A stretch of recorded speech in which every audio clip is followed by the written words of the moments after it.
A good and Erev Shabbos, everyone. Davening with Parshat Ki Tisa, and I am not going to talk about the golden calf. At the end of the Parsha, Michelangelo made that famous picture because he misunderstood the Hebrew. It says, after Moshe Rabbeinu went through the episode of asking forgiveness for the golden calf, V'lo yada Moshe didn't know, ki karan or panav, not karnaim horns, but karan or panav.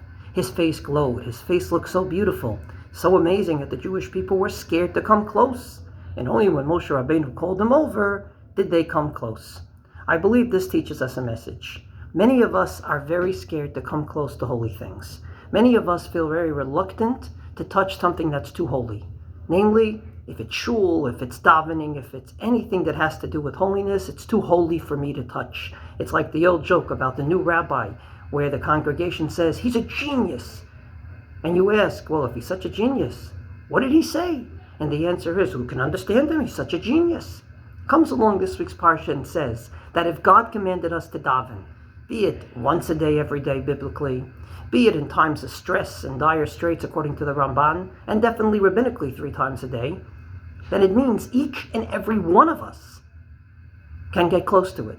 Each and every one of us can work on it and eventually lead davening and even lean. Yes, it takes work. Yes, it takes practice. But don't think for a moment that it's a closed club, because this week's Parsha comes and screams out, do not be scared to come close to holy things. Don't stay away from Shemitah produce in Israel, for example.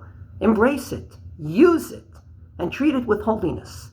Don't stay away from things that are too holy, be it the Kotel, according to some, and under restrictions, the Temple Mount. These are things that are part and parcel of our religion. These are things that are absolutely important, because if we're scared to come close to holiness, then holiness will never influence us. Wishing everyone a good Shabbos in which we think, how do we come closer and closer to what happens in shul and every holy thing beyond it.